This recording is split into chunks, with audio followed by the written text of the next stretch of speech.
আসসালামু আলাইকুম। বাংলাদেশ বেতার রাজশাহী স্থানীয় সংবাদ পড়ছি রোমানা পারভিন। বাংলাদেশ জাতীয়তাবাদী দল বিএনপির ৪৭তম প্রতিষ্ঠাবার্ষিকী আজ। ১৯৭৮ সালের ১ সেপ্টেম্বর তৎকালীন রাষ্ট্রপতি জিয়াউর রহমান বিএনপি প্রতিষ্ঠা করেন। দিবসটি উপলক্ষে দিনব্যাপী নানা কর্মসূচি হাতে নিয়েছে দলটি। নেতাকর্মীদের মাঝে বইছে উৎসবের আমেজ। এদিকে দিবসটি উপলক্ষে রাজশাহীতে দিনব্যাপী নানা কর্মসূচি উদযাপন করেছে দলটি। দলীয় ব্যানার ও ফেস্টুনে ছেয়ে গেছে নগরীসহ ৯টি উপজেলার গুরুত্বপূর্ণ মোড় ও সড়ক দ্বীপ। আজ সকাল ৭টায় রাজশাহী মহানগর ও জেলা বিএনপির দলীয় কার্যালয়ের সামনে জাতীয় ও দলীয় পতাকা উত্তোলনের মধ্য দিয়ে কর্মসূচির উদ্বোধন করা হয়। এদিকে বিএনপির প্রতিষ্ঠা বার্ষিকী উদযাপন উপলক্ষে শোভাযাত্রা শেষে সমাবেশ করেছে নাটোর জেলা বিএনপি। এ উপলক্ষে আজ শহরের পুরনো বাসস্ট্যান্ডে সমাবেশের আয়োজন করা হয়।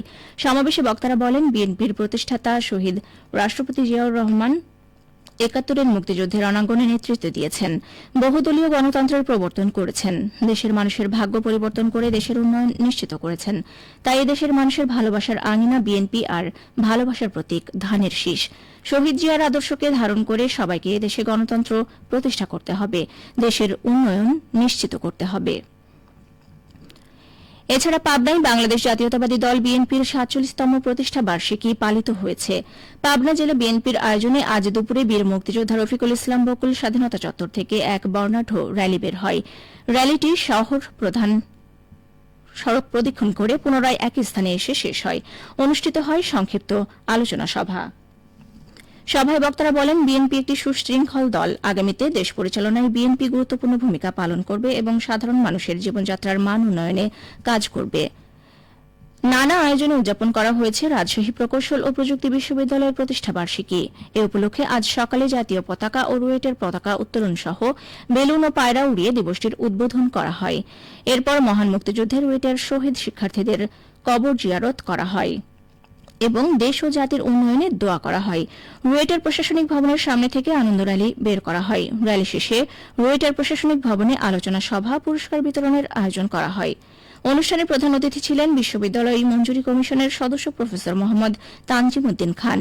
পৃষ্ঠপোষক হিসেবে উপস্থিত ছিলেন রুয়েটের উপাচার্য প্রফেসর ড এস এম আব্দুর রাজ্জাক, ছাত্র কল্যাণ দপ্তরের পরিচালক প্রফেসর ড মোহাম্মদ রবিউল ইসলাম সরকারের সভাপতিত্বে বিশেষ অতিথি ছিলেন বিশ্ববিদ্যালয়ের বিভিন্ন অনুষদে ডিন ও রেজিস্ট্রার।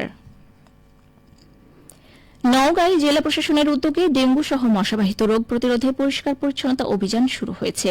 আজ সকালে জেলা প্রশাসকের কার্যালয় চত্বরে এই কর্মসূচির উদ্বোধন করেন জেলা প্রশাসক মোহাম্মদ আব্দুল আওয়াল।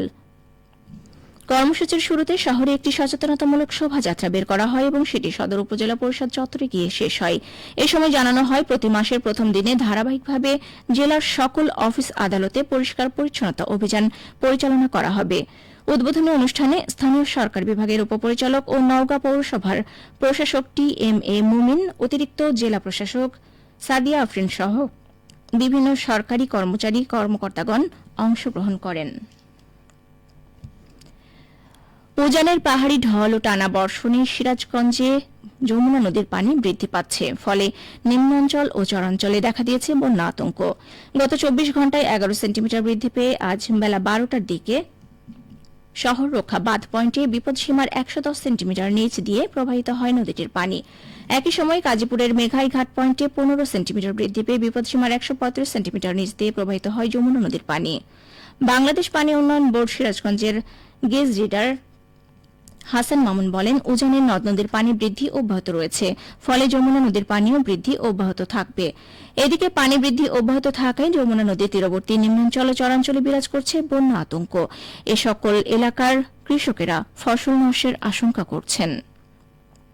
সবশেষে আবহাওয়া।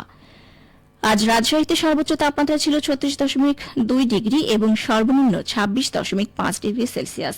বিকেল ৩টায় বাতাসে আপেক্ষিক আর্দ্রতার পরিমাণ ছিল ৫৮%। রাজশাহী ও পার্শ্ববর্তী এলাকায় আজ সূর্যাস্ত সন্ধে ৬টা২৩ সংবাদ শেষ হল। আমাদের পরবর্তী স্থানীয় ইংরেজি সংবাদ সন্ধে ৬টা বেজে ৫ মিনিটে।